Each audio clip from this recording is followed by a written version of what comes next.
California Life podcast, and today I am very pleased to introduce to you a new friend of mine, but I believe, and I'll tell you later the story, that I feel that we have some deeper connection than that. Please, let's give a warm welcome to Coach Henry. Coach Henry. Thank you. Thank you, everybody that's a big support and follower of you and all the things that you do, Victor. I'm honored to be here and to have a space with you to share and talk some things out. It's been a short friendship / business, but I echo, I believe it's the beginning of a lot of great things. And in the short time we have interacted, I have felt an immediate reciprocation of like-minded thrive attitude. So thank you for having me. Thank you for your time, for accepting the invite, and also for hosting us. I don't know if I shared with you before, and also I would like to use this chance to thank you for your invite. I was on your show a couple of months ago. That was a great experience. In my experience, I chose to travel to my guests, other people's locations, whether it's an office or a studio or your residence, like you've invited me. It's a lot less formal, and it also shows the person from the other side of that person. Yes. Right? Because sometimes I would come to the office, it's like, it's a hot mess. Yeah. Like, okay, so I get it. I would not be able to see that if you be right. Right. So I appreciate again your trust, your invite, very kind. Now, the thing which I mentioned in the beginning, right? It's a new friendship, but to me it felt that it isn't. And call me crazy, but that moment, and I never shared with you, I've been, digesting that feeling. That moment when you called me the first time, believe me or not, I felt like our souls have been connected for a long time. A member of a family, I don't know which one from a past life, but I do not feel you as a new friend, as a young friend. Yeah. I don't know. I have no explanation. But when you called me, it just clicked, and I do not recall feeling that to other people, to be honest with you. So, well, I guess thank you for that. Well, thank you for sharing that. I think what I got from you instantly, because even the way the connection, I wasn't even sure how we connected through the social media, meaning that mutual. I saw what you did. I said, oh, I think at this season of my life, there's some good things that sound. We had never talked before. We had never, like you said. So when I called you, what I appreciated immediately was your vulnerability.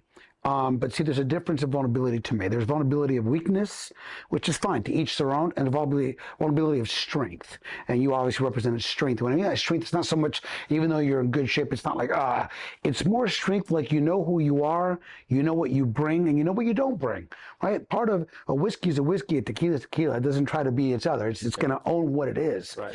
And you, from the beginning, have been supportive, positive. You've been willing to adjust.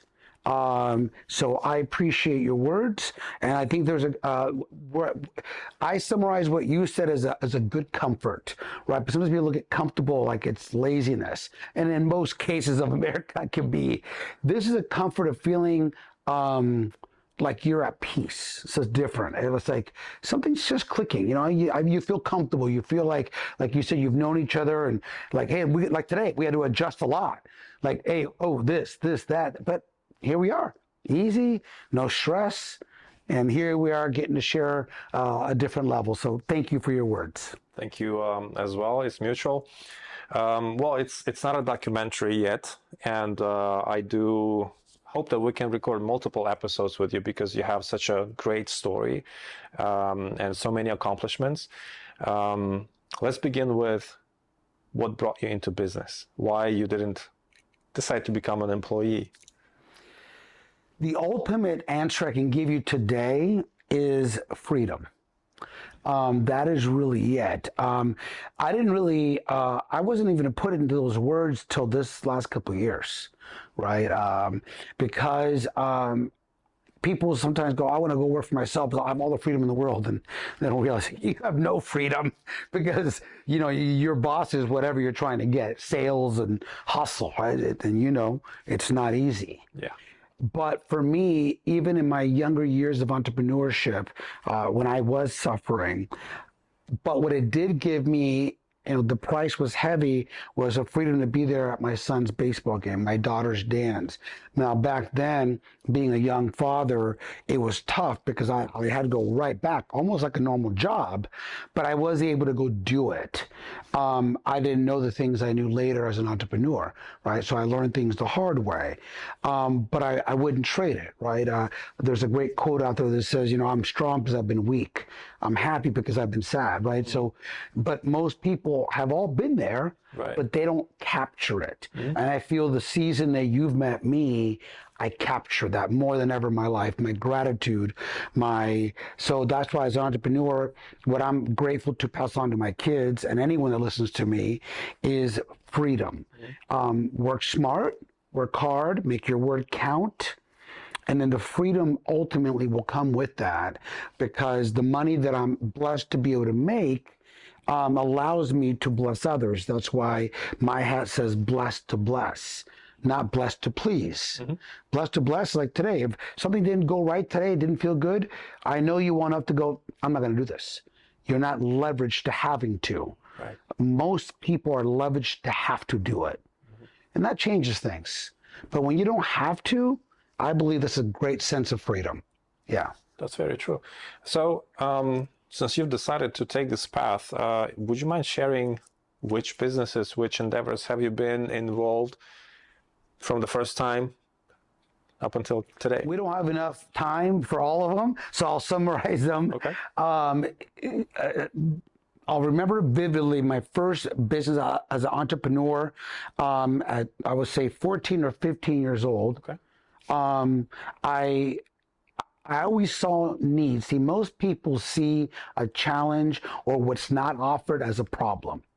I see it as an opportunity. Right. So at 14, 15, give or take, I heard the neighbors all the time, oh, I wish someone come wash my car. So basically what I did is I created a little business card back then, many years ago. Okay. And I remember the name of it, Heritage Detailing. Don't ask me why I came up with Heritage, but I don't remember that. But I do remember that it was Heritage. I made a little business card. Now, mind you, it wasn't like today you can do it on a computer. This was 40 years ago. Oh. Well, I'm 55. Okay. So this was 15. Well, you've done a great job. Thank you. So that being said, I'd go for the neighbors. I would make money. I detailed cars, and I taught myself. And again, didn't have YouTube. So I don't know how I taught myself. I just did. So I learned when there's needs, those opportunities. Right. So, and again, I was the first entrepreneur in my family. Mm-hmm. So I don't know where I learned it from, to be honest with you, because it wasn't like I saw somebody. Mm-hmm. As a matter of fact, years later, I got a lot of resistance from my family because they're like, go get a job, go do this, go do that. And I had a couple of jobs along the way, but I'd always go back to doing things for myself, right? I just felt that, I can do it with integrity, and I did, whatever that was. So that was the first, and throughout the years, fitness was my biggest entrepreneur longevity career. So that was for 30 years. Wow. And that was because I came from martial arts.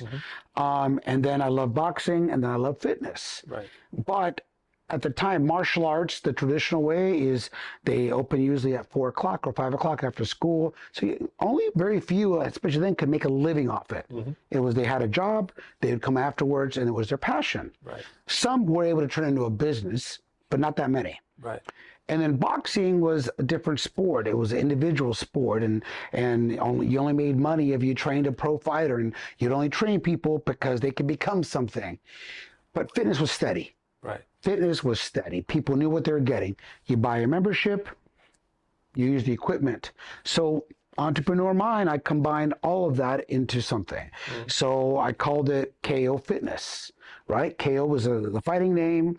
Fitness was my bread and butter, but then I created a boxing program, created high-level training, and then boxing or professionals only if I came across one, but they were my bonus money, mm-hmm. not my bread and butter. Mm-hmm. Bread and butter was the mom next door the dad trying to lose weight. But then I made the workouts fun. So for 30 plus years, I was able to establish in this area a good career for myself. And it didn't exist. Now there was Rumble boxing, there's Orange Theory. All that is what I created before it became that. Right. So then through that, I had other entrepreneurial projects, but that was my bread and butter. And then 6.5 years ago, I jumped full-time into real estate development. And that really is where I took all those habits, all those good things that made me, and I guess the way a good mentor of mine once said is I traded, let's say, an average of $30 an hour to $100 an hour for the same amount of work. Right. Just it taught me different. But mind you, I was 48 years old when I made that jump. Okay. So it wasn't 20 years old. I had no choice but to succeed because, you know, starting over and trying to get a job at 55 years old, today's market with AI and everything would not be that easy. So I had no choice but to succeed. And my business partner, I remember when I teamed up with him, I said, look, I'm great at what you're not good at, and you're really good at what I'm not good at. So let's stay in our lanes and do something great. And to this day, we have. And I'm really excited. So through that, we established some good stability. And now I've been able to circle back to other entrepreneur things that fit the lane. Yeah. Well, let's focus a little bit on the fitness side, which was quite a long journey for yourself.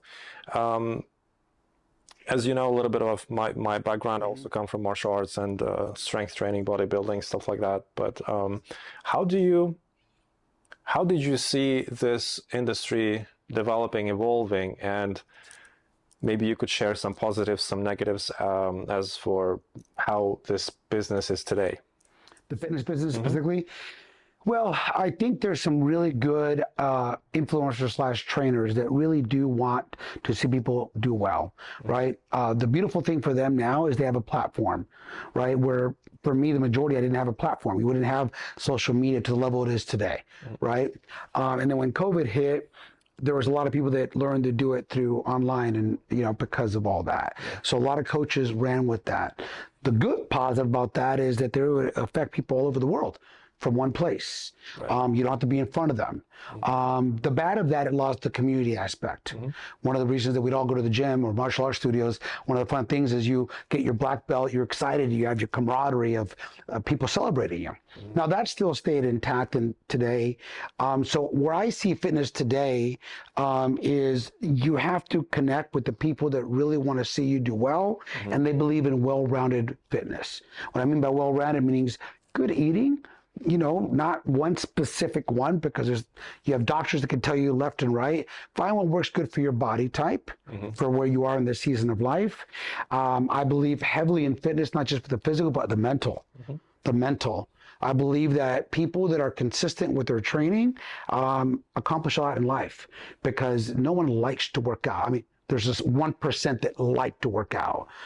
The rest do it because they know it's good for them, and it brings something out in them. And if more America did that, then we would be a healthier country. And unfortunately, the statistics have gotten worse and worse and worse because the processed foods and everything that happen. But I think fitness today, you have every possible kind of workout out there. You want Pilates or Pilates gyms, yoga gyms, martial arts, boxing, endless amount. Plus in California specifically, you have outdoors. In a lot of states, you don't have outdoors. You know, certain times in Texas, you can't go outdoors. Yeah. It's too hot. Yeah. Here, almost year round, you can bike, walk, you know, everything. So I think for me personally, I switch out of fitness as my bread and butter at the right time for me. I think, because by the way, I hung up my gloves professionally in the sense of training people in October of 2019, and March 2020 is when COVID hit. Yeah. And it would have put me out of business as a smaller business. I don't think I was, I might have, because I'm resilient, but it would have been. So thank God I had moved into something different, and I was able to weather all that. And I'm coming back to fitness. Our new studio here and the one in Austin, I'm able to bring some of my fun classes, but more like for fun. But I really love seeing people become their best. Right. Yeah. Now, two questions are coming to my mind, which I would like to address to you. You mentioned all these influencers which are doing this stuff online. In my humble experience, I find, honestly, a lot of junk information which is being fed to the people. Yes. And to me, I see a big difference between, for example, Mr. Olympia Dorian Yates sharing about the workout and nutrition and his experience. He went through that. Yep. And a bunch of certified coaches or even non-certified coaches just maybe looking good and selling their stuff. Yes. So I hear you what you're saying about there are more opportunities, but also there is a lot more risk. Yes, I agree. I agree because, again, it's like anything else, Victor, is that people need to do their research. We live in a state now where technology has never been so good, especially with AI. But people, they're lazy, and I don't understand it. By research, do your research. Like if you see an influencer trainer or just someone, number one, make sure it fits for you. Like you said, just because they're in good shape doesn't mean that they know how to teach other people how to be in good shape. Yeah. Or maybe they have good genes and they can do one workout a week and stay in shape. I don't know, right? But it's the way I believe in practical and applicable. Even in some of my years, of all those years, some of those years got out of hand for me. I had the knowledge, but I let myself get out of shape many times in the career. Right after 30 years, probably half I was out of shape. Just being honest, right? Half I was in shape. So I still had the same knowledge, but at the same time, I didn't manage my time as well, and I was heavy, meaning heavy loaded my schedule. But I'm thankful. People had a lot of respect that I knew my stuff, because I knew how to get them in shape. Right. So thankfully, I was able to get myself back in the majority and lead by example. But if I was doing this today for a living, I would want people to challenge me saying, Henry, are you doing these things? Right? If you're going to have someone manage your money, they should be good at managing their money, if that's what they do for a living. So I think this is a profession that we should lead by example in that. And it's not about being judgmental. It is about saying, wait a minute, I'm paying you money for something that you need to help me lead. So I think that now people can, if there's a trainer or influencer or whatever, look into them more. What is their style? Are they trying to push only a certain product? There's a couple of trainers, I won't say their names, that I see them always pushing something. And that would be my first red flag. Like, it should be just good eating, that you can go to the store. Here's some things I recommend. Here's some natural ways to get a high, meaning some good fruits at certain times of the day, natural things. And then, yes, if you have something, or a bar, like I can tell you right now, RX bars are, of all bars, are one of the best. Nutritionally speaking, that's factual, not my opinion, right? So I'm like, okay, but I'm not making money off it. I'm like, hey, there's nothing wrong as an entrepreneur making money off something if you get a kickback, if it's truly something that is good. And that's why I encourage people to do their homework. Look into it, right? Not just take one person, because what happens with most people, they want it overnight. And from fitness, just like all your art, the martial arts, there's nothing overnight. That takes time, consistency. So, yeah, I don't know if I answered your question, but hopefully. Yeah, absolutely. Now, my other question is related more probably generally to the industry. The way I saw it, it went from gyms being, as you mentioned, a community into public houses. And I can make a little comparison with a nice restaurant with a nice chef into a fast food chain. And you just mentioned that the statistical data says that a lot of people are maybe not in a healthy condition or shape. 56%, I think, are considered obese. Fact check me, but I believe that's the last number. They're considered obesity in America. And I believe that this transition from being something real into the fast food fitness, like all these chains of fitness gyms and stuff. I believe it's one of the reasons, because when people go online, they see these jacked people, and we don't know what they use. And, maybe some drugs as well. Yeah. People are not getting this personal touch. They don't have a goal, because if you go to the gym without a goal, it's not going to work. Yeah.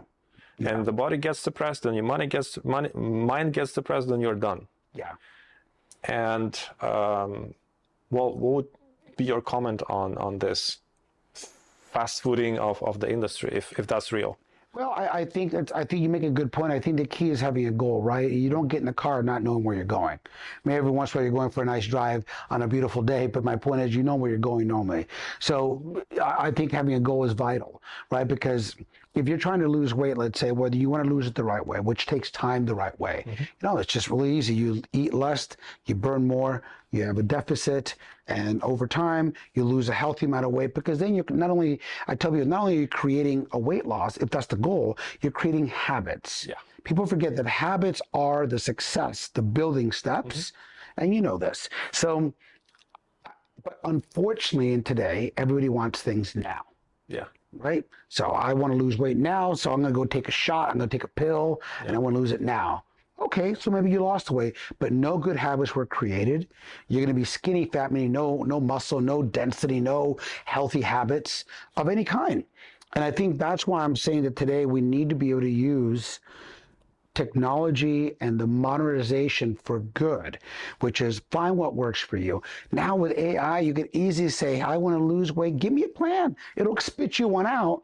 You can compare it, talk to a trainer, even if you're on a limited budget, and go, hey, I'm going to lose weight. I can't afford a trainer, but I can go walk every day. I'm going to go to a cheaper gym, but I'm going to do some weights so I can get some good muscle. I think that it's just up to us to go get that information. And that's why I push. If I was doing that today, I'd say, go ahead and fact check me all you want. I'm going to bring a good environment. I'm going to bring good energy. I'm going to guide you, but find what works for you. That's the most important part, in my opinion. Well, that's a great point. Another feeling which I have, seeing all these chains, and they look fancy, but people are scrolling, chatting, texting, stuff like that. And I recall, I grew up in Europe, and we had those old school dirty gyms where you could scream. It's fat, it's full of sweat, it stinks. It's no fancy equipment. It's a little bit rusted. I still go to one of those in Austin. It's called Lord's Boxing Gym. And it's really cool because look it up. If you ever visit Austin, that's where I do my boxing training. It is equipment there from probably the 40s and 50s, and he hasn't changed a thing. So it is still that. It's the only one I know anywhere. But I get it, and that's where I train when I'm there. I love it. And doesn't it feel differently? Like the energy of all that. Yeah. Also, you can do what you want, like you said. You can yell, you can scream, you can push hard. You're training hard. You're not there to record it. You're there to train. So, but I get it. I'll record a couple things for fun, but I'm still training hard. But I love that. So at least I get my fix there. Yeah. Well, I guess we're on the same page on that. So COVID is coming up, and you decide to transition, thankfully before it hit, from fitness to real estate development. Why? Because I had lost a lot of the freedom I had said I wanted.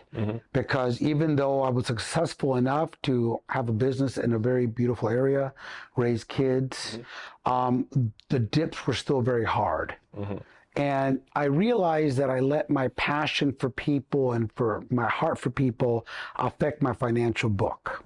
So I love helping people, but not always people help me back, right? So no one gave me more money when it was during the Christmas season when it's slow for gyms. It wasn't like they let me double bill them. They just wouldn't come. I would lose clients. So it was like, I felt like I had an amazing career, and I would never exchange it for the people, the relationships, and the stories of people I was able to really help. But at the same time, I wasn't getting the worth that I needed and deserved financially. So really, what I know about real estate development to that level, I knew entrepreneurship, I knew hard work, I knew the hustle, But I also, to the same advice I give people, I also know how to do research. Okay. And I know how to get into it. So I had done real estate because part of our family does it, but it was always more like, I show up to dinner, everything's ready to go. I don't ask how the food's cooked. Right. I just eat it, right? So I had to, the first 2 years, I had to get in there because that's, as an entrepreneur, I think one of the reasons that made me successful is I'll learn whatever it is that I'm going to go do. So I learned it and I studied it and experienced it and fell and all the things. So by the third year of that, but the main reason I did it was I needed to enlarge my territory. And I tried to do it by expanding more gyms. See, I built more gyms. At one point I had 4. Wow. But the problem is I could not suffice the team to help me monetize it. So it ended up being more work. And I always will take responsibility, but respectfully, a lot of people didn't have my back. Yeah. So it was like I had to constantly take good money to put into fixing. So I tried it. So every time I'd grow, it was like, okay, 2 steps backwards, 3 forward. So I realized that if the recipe isn't working, change the cook or the chef, or change the ingredients. So I'm not going to change myself, but I'm going to change the ingredients. And right away I realized I was able to get in there, study it as hard as I wanted to study, because I worked alone for many years. I mean, my partner, but I did my part. We had no staffing for the first 3 years. It was just him and I. Okay. So by the 3.5 year, we were able to bring on our first person, second, third, and continue, and then I was able to build teams. I was always good at building teams, and now the difference is I kept business separate from my passion. So I let the passion speak by the way I treat people and the results, but I kept business. And that allowed me to kind of where I left in those 30 years. I made it personal, and I shouldn't have. Okay.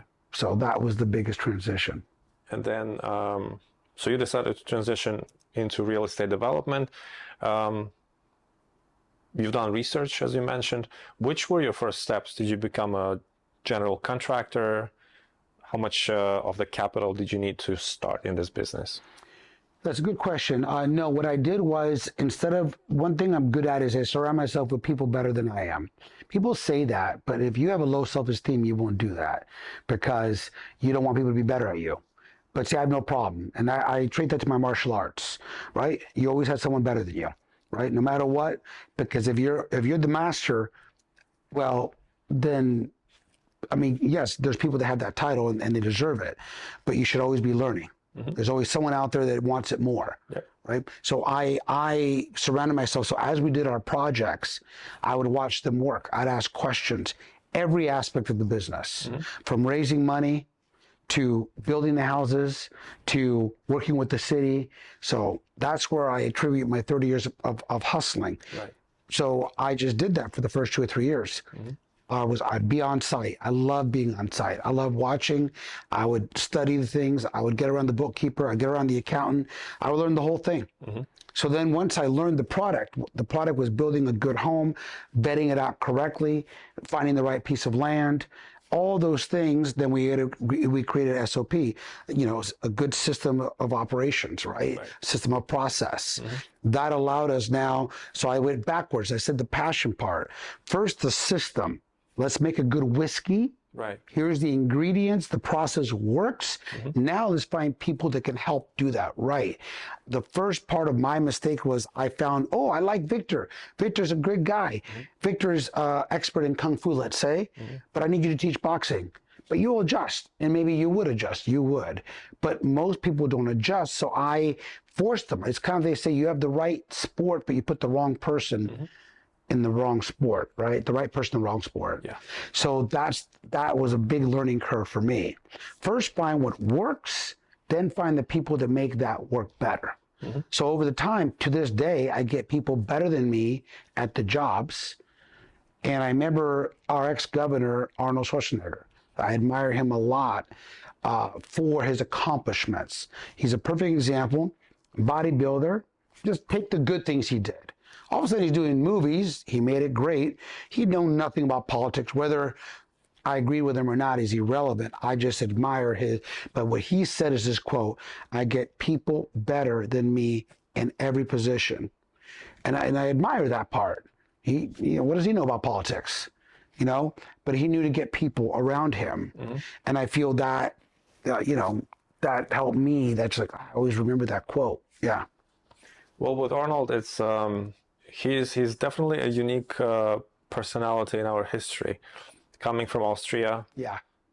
Post World War II, poor, filled with The American dream. dreams and the drive and the hunger for results, and then marrying into Kennedy, the royalty of the United States. He's a very interesting personality, definitely, and I would put him alongside with Bruce Lee. They were master of PR. Yes. The way they talk, they put themselves. It's really admirable. And when I see people putting around themselves people that are better at the job, it's confidence. Like I do the same thing. That's how I was able to succeed a little bit in the States, being a fresh off the boat immigrant. Yeah. But Arnold aside, because Arnold, he has done multiple things. I know that he cut a lot of people's careers. But back to you. You're the main focus, not him. I get it that you get good people and professional people around you to do the job. But what was your path into the real estate? Let's say if I would want to step into real estate development today, what would I need to do? The first question I would ask, as I do today, is what is your motive? I say that because there's many ways to make chicken, right? Bake it, fry it, all the things. Yeah. I ask that question because before I can answer that question, I need to understand what is that drive. My drive was the why, which is the freedom. So therefore, it's not like I woke up saying, I can't wait to remodel a house. I can't wait to build a house. I can't wait to go raise money. None of that would be true. I said, okay, I came from 30 years of getting to know Victor, training, seeing you sweat, seeing you vulnerable, leaving a better person, hearing success stories of your business ventures, let alone the fitness. I left that to have a complete only business relationship. That was hard for me, right? So I had to remind myself that, okay, let me do what I do best, which is build relationships, but I'm going to keep business first so I can make sure the job gets done, but I'm going to do it a different way than the traditional developer, which I have, because that's what has now set me apart. That's why I have loyal people. Houses get built beautiful on budgets because I treat them right. So I would say if your answer is, I love building something that later people can live in and I know I can walk away at a fair price and I help build someone's dream, that's a beautiful answer. I would say, okay, the first thing to do is say, okay, well, what part of the operation are you going to do? Because in real estate development, there's the actual physical build out. There's the design and I call it the bread and butter of the infrastructure. You got to understand that. There's raising the money. Even if you have all the capital in the world, you're not going to use all your own money. But at the end of the day, you got to have leverage. So there's different parts of this thing that people need to understand. Because I hear a lot of times when we did flips for the first couple of years, everybody, oh, I used to do flipping. I used to this. I used to this. Like, well, so obviously you didn't turn into a business because you're using the past tense. And the few people that say, this is what I do for a living, that's the people I want to talk to about this, right? Because they obviously found success. Because see, when you flip a house, it's really easy. And even what we do, there's 3 key formulas to make money. What do you buy the land or the house for, right? So if you're off the gates overpriced, so you lost 1 potential profit area. 2 is keeping it in proper budget to build that or remodel. And 3 is the exit price, which you cannot control. It's market heavy. The only 2 things you can kind of control is 1 and 2. 3 you really can't. This last year, some of the timing was perfect. The market was great. We got top prices. We got delays. We hit the market 2 months late. all the profits would have been gone on that end. But because we bought good, right, at the right time, or we bought off market, and we have a very good vetting system for that, how we find properties. And then the build. This is where really my entrepreneurship helped us. This was my part of the team. I was able to build an internal team enough to make sure that the right people can handle it. And then we created an army of subs that were loyal to us. So that helped keep our costs low, our build time correct. And then we now put ourselves around some really good agents that know that area, right? Because the number one people ask, oh, you got your own license to sell? I go, well, yeah, we do, but we don't sell ourselves. Oh, why don't you? You could save 3%. I don't save 3% or 2%. I lose. It's like me. I have no idea if you live in Hollywood area. I don't know that market. So am I saving? No, because if you know that market, I know this area, you know this area, I can tell you what neighborhood was going to go top dollar. Right. So no, you're not saving 3%, you're actually losing. Now, if you get with the right people, they know how to stage the house. They know, hey, let's wait one more week. There's a shift, there's a new company up the street that's going to go. So I never thought of it because people always think like save, which is good. But what about people that can help you make more? Exactly. Yeah. So those are the three things that we do, and I do very, very well. I vet out very, very well. I make sure we stay, and we have a system called Trust and Verify. Just like you. Hey, I'll see you later. Yeah, I'll see you later. Old school confirming your appointments, right? Well, we do that in everything. And we vet everything out. Even if they've been with us for 2 or 3 years, they know in advance that we're going to vet it out again. And it keeps everybody honest. So today, if someone decides to take this path, right? What rough amount of the capital would you say minimum is needed to have a relatively safe start? That's a good question. I would say what their wheelhouse is going to be. For example, we build mid-sized luxury in Austin. So our houses go from 800 to 1.5 million. That's our sweet spot. So if I was going to use a car analogy, it's a nice Audi, it's a nice BMW. And I say that there's a reason for that, because those drivers aren't going to focus on the gas price going 15, 20 cents, you know, or go to a steakhouse nice and ask what the price is. So that's our wheelhouse.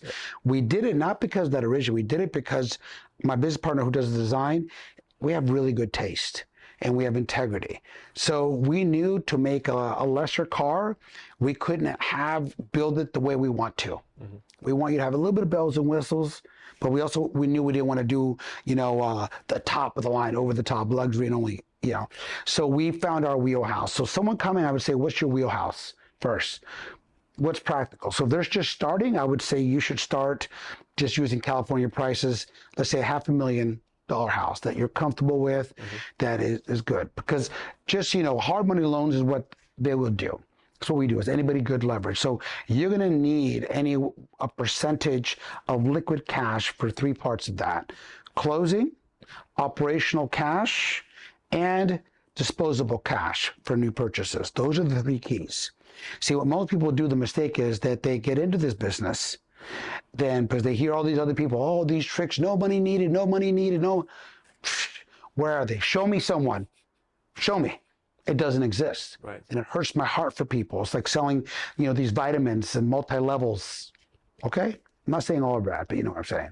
Yeah. But let me tell you, give you a perfect example, and I don't mind sharing this. We buy a lot in Austin right now between $300,000 to $500,000 for a piece of land, because we're about 10, 15 minutes outside of downtown. Okay. We do that specifically because that area is always going. Okay. Good area. There's always a flip. There's always people coming in Austin, out of Austin. You go to the suburbs, sometimes a little slower. Here, but you're paying for premium prices. That same land I can buy 1 hour outside of Austin for $150,000. Makes sense. Okay, so now we buy for, perfect example, we buy for $350,000. Usually there's one little old house. Now Austin changed the laws. We can demo that house and build 3 houses on there now. Wow. Okay, that's a fact. So we do. So now we take that, and now we build 3 $1 million houses. So literally, sharing some formula what we do. Okay, so we bought it at a good price. But to buy that, to close on a $350,000 lot, let's just say $500,000 lot, we had a construction loan to that. So we spent about $1 million to build out one of these houses, oftentimes, or two houses, depending on where we are. So let's just, for the sake of this, to show people, now we need about $250,000 liquid cash to close on a $500,000 lot with a $1 million loan to build 3 houses. Okay. Okay. So let's just say we're going to build 3 houses, cost $1 million. So let's say it's going to cost us roughly about, $350,000 to $500,000, give or take, to build those. Just giving rough numbers, right? So now we're in $1.7 million from the bank. We need $250,000, $300,000 to close. Once we close, we own the land, and we have $1 million budget. So again, I'm just using. But that was part 1 of the cash. Part 2 of the cash is you need money in the beginning, because now you own the land. But no bank gives you money from the money they're going to let you borrow until you're at the second stage of business, which is engineering, architectural plans, stamp plans, all that has to be done, which is, for these type of things, is around $50,000, $60,000, $70,000. Now they'll reimburse you, but you have to pay it first. Okay. So now that's that part. Then the third part is you need to be ready for acquisitions and payroll. Because again, Victor's going to come work for me. No problem, Victor. You'd see the bigger picture, but you still got to pay your family today. Yeah. So I got to pay you today still. So people miss that. So when they show me 0 down, okay, unless you're going to flip that into another investor, no bank's going to give you 100% money. They're not going to do it, even if they have the collateral of the land, which they still do. So that's why I say, if they're going to get into this business, so let's just say you want to start with a $300,000 house and you buy a $50,000 lot. So just take those numbers down. You need at least $50,000 liquid cash with another 50 to get the ball rolling and have a little emergency money.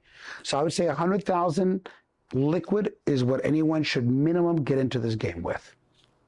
Okay. Well, that's pretty clear. Thank you very much. Real estate business aside, you dove into media business. Yes. How is this business treating you? Good, except it's a passion. So it's treating me well as a passion, but I have not made it a business yet. The famous Victor. What I mean by that is, I always think of you when you say it's not a monetizable business yet. And the reason is I don't have clarity on my why path yet, but I'm almost there. So I started because I missed the coaching part. Okay. I miss helping people.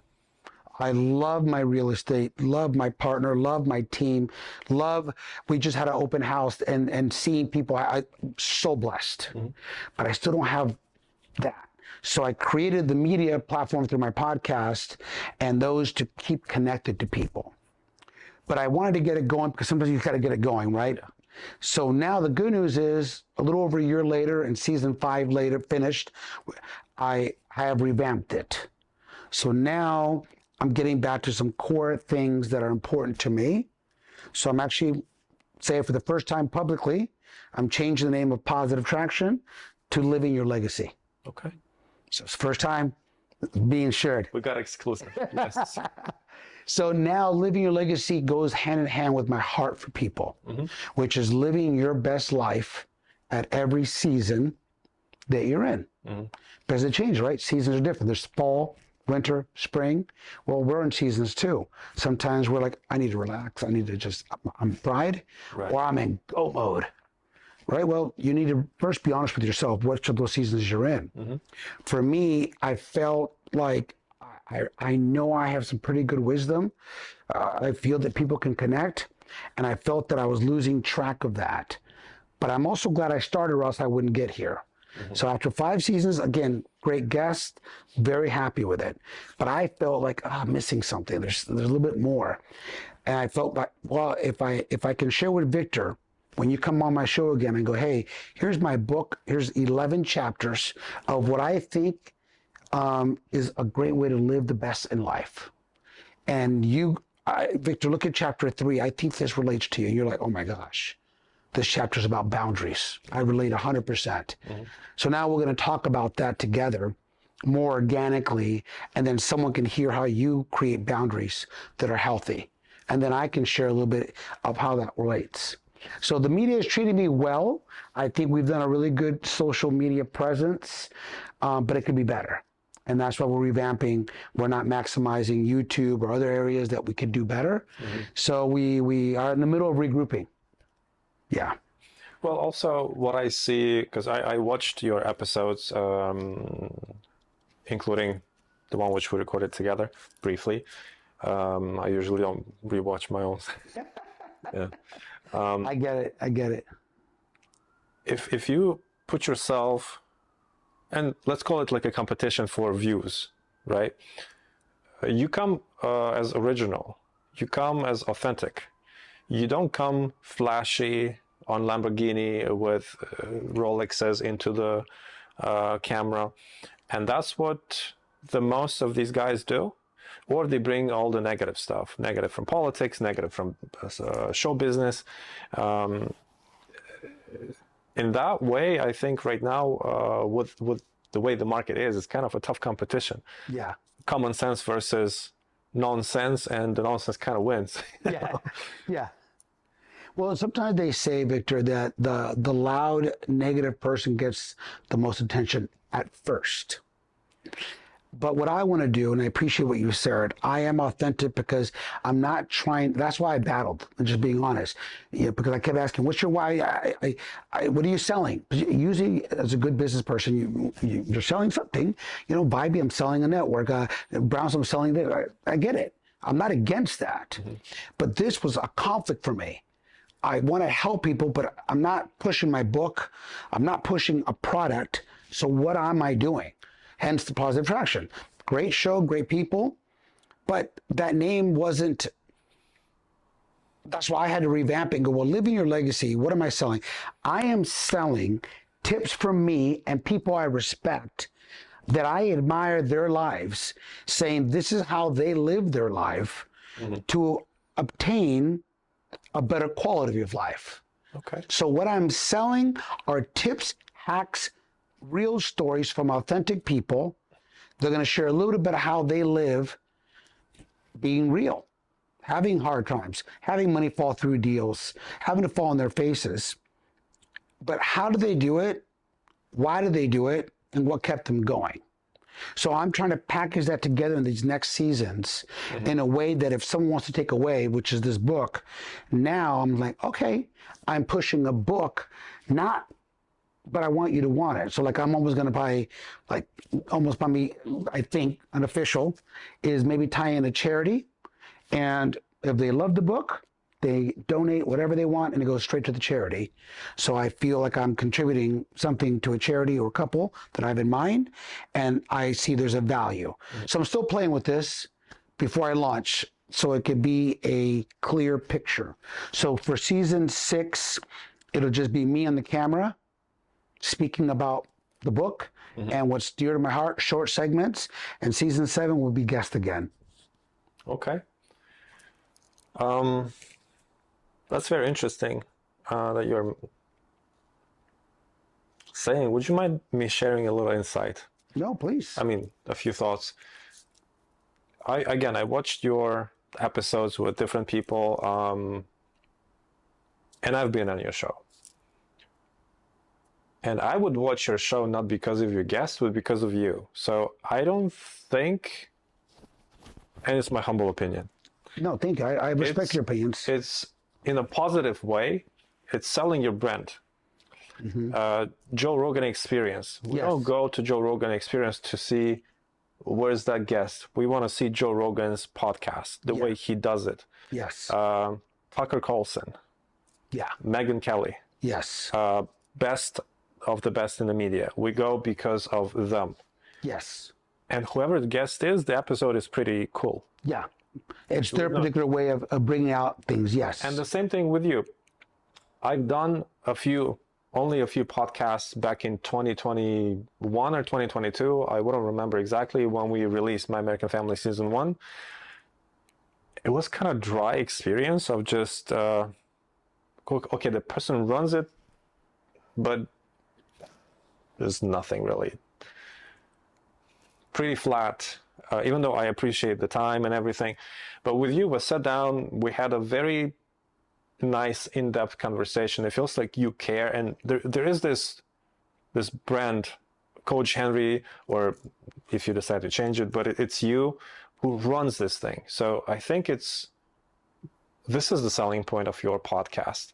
Yeah. Not the guest or whatever their story is. It's they're opening up with you. It's what you bring, your name. You can bring anyone. You can bring, with all due respect, a nobody, and you'll become a somebody. Yeah. You know, so, well, that's my little insight. No, and I appreciate that, Victor. I really do. And that's why I battled, right? Because sometimes, you know, like you know the drive from San Francisco here, like you know it by heart, let's just say. So sometimes you just get in the car and you drive because you know the route. You know, you don't even look at the map and that can tell you there's a detour coming because, you know, you don't know that until you see it. Mm-hmm. So I think that's what I lost for a minute. Okay. Okay. I felt like I was going. Again, I had great episodes. There was no guest I felt like I was a waste. No, I enjoyed, very thankful. Mm-hmm. But I felt me. I felt like what you're saying. So I love what you're saying. That's why I'm doing season 6, just me. Mm-hmm. For a minute, to get myself back into a rhythm of what I feel I am good at, which is sharing certain insights that I live to the best of my ability, that I think if people did it, they would have a better quality of life. Like, how do I keep a positive attitude? You know, it doesn't mean I don't live. This week alone, we had to take my son-in-law to the ER. There's all kinds of things. But I didn't need to share that with the world because it was irrelevant. But if they really knew, or what you had to go through to finish a film, right? Some of those insights, sometimes I want to find it in a way where people can be inspired by it. And it's not that I just don't stay at the problem. That's the difference, right? At 15 years old, 14, I saw a need. Everyone else, you and I both complaining. There's not this, there's not that, there's not that. Again, like I said in the beginning, at 14, 15, well, I'll go solve that. Just like real estate development. Oh, there's tons of people doing that. And there are. Austin, Texas, everywhere.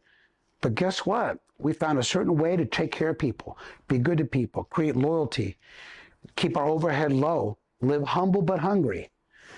And thankfully, we're going on our 6th year, and this might hopefully be the biggest year we've ever had, right? That's not by luck. That's by hard work and persistence. So I receive what you're sharing, and that's why I wanted to bring the show back. So what am I selling? I'm selling Coach Henry's words of wisdom. That's what I'm selling, right? But that's from 55 years.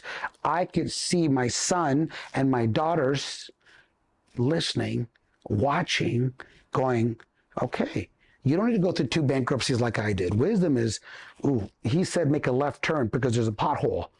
Wisdom is listening to your senseis, right? Right. So thankfully, my daughter the other day, we did something. She has an 809 credit score. You kidding? I had 500 most of my life because I made so many mistakes, right? Right. But I'm proud. Wow. And my son, I'm like, okay, the next generation, it's starting to change. People, just like you do with the mentees, you're taking your life and going, I'm going to do something about it today. And you are. So that's my motivation. That's my ultimate why, right? Is freedom. But what am I going to do with that freedom? Mm-hmm. Am I going to just golf all day? Am I going to go just sit at the bar all day? No. I'll do a little bit. No. I want to feel that my legacy meant something, just like you're passionate about it. But why I'm calling it living your legacy is because I want you to do something about it today, like you are. I can say that humbly. I see you. I'm doing that today. Because people, I'm going to do this, and when I'm dead, I guarantee you any good human being is going to rather do this with Victor today. Go have a nice dinner with Victor today. Not you die and I'm leaving everything to Victor. Okay, I'm sure he's grateful and he'll do good with it, but I'm sure he would enjoy dinner with you now. So go do it now. That's what this book's about, and that's what I'm passionate about. Mm-hmm. So that's why I'm going to give this entire show. So when you and I do it again, because you'll be a guest again, I hope, is, all right, Victor, what are you doing now that you can go, if today was my last day on this earth? Oh, today? I had a real obstacle. but I reminded myself that I had 2 mentees that were waiting on me. And my whole slogan is not about Victor. It's not about Henry. It's about what is through us. Mm-hmm. So. Well, that's deep. Thank you for sharing. You mentioned about the motivation. To me, motivation is like a spark, which someone gets and starts doing something. But in order to go through this whole experience and finish it up, you would need a lot of discipline. Mm-hmm. Yes, it all comes to that. So in your life right now, what are the 3 main, let's see, because you might have multiple, right? The 3 main things that cultivate your own discipline to have things done successfully? That's a great question. I always say motivation, you said it perfectly, it's a spark. Mm-hmm. Inspiration is a fire. So that's what when people say, oh, Henry, you're a motivational person, I go, no, that's an insult to me. I know they mean well, so I don't say, inspiration is from within, hence the word in. So the 3 things I would say that get me to work out at 5 this morning when I'm tired, is I want to live my best life for anyone around me. I want the best version, and every day I get better. Mm-hmm. So today, this is the best version I can give you. I see you in a week or 2, that'll be the best version, but it's constantly getting better. So number 1, I would say it is, I want to truly say I am living my best life. Mm-hmm. And people, oh yeah, but what about this happened? I go, those are circumstances. Weather circumstance. The weather doesn't dictate my day. My attitude does. Mm-hmm. Now, if it's raining, I might feel a little bit more gloomy, cold, or some soup, and maybe I'm not as motivated that day because it's gloomy. But I still have an inspiration to do my workout. So number 1 for me of the disciplines is I want to live a life. Because Victor, I have seen the worst of the worst. So I have 2 choices. Not go back there again, therefore live my best life with gratitude, or get back there again and then work to get out of it. Mm-hmm. So I am motivated and inspired to create great habits that give me a great product. And I need to be my best product. So discipline is everything, because it's not based on mood or circumstances. It's based on commitment to yourself. So my commitment, I want the best. I have grandkids now. I said, so I want to, when they are running up and down, they call me G-Poppy. I said, I'm too young and good looking to be grandpa. So G-Poppy, and I can say that. I can literally say, next weekend I'm doing a 10K with my family. Like, I love that. Okay, let's go. I'm sparring. I have a sparring match. Let's go. I love that. I mean, within reason. I'm smart. I mean, there is wear and tear on this vehicle, right? So sorry that I'm getting away from the question, but I'm disciplined because I'm inspired to be my best version, to live my best life, to then give out my best. Mm-hmm. If I have a nice car and there's no gas in it, it does very little for anybody else. So I need to keep myself full of good things so I can give out that best. So number 1, sorry, I apologize. It's is the discipline to be my best version. Mm-hmm. So I equate everything around that. Right. 2, surround myself. Now I keep my circle very tight. Mm-hmm. My secret is I say no to a lot of people and to a lot of things to say yes to the great things. Mm-hmm. There's a part of my book, chapter 5, say no to the good, say yes to the great. Mm-hmm. It took me a long time to understand that. But I said good, I used to, say yes to everything. So now I value my time very well. So if I'm going to give up my time, it's either for a really good purpose where it's mutually beneficial, or I'm sowing into them or they're sowing into me. But if it's just to hear them complain or vent, I'm not a therapist and I'm not the guy. I tell people that. Now, you want to come up with a business idea and I can help you launch it, I'll do it for free because I love on you. And the third part for me is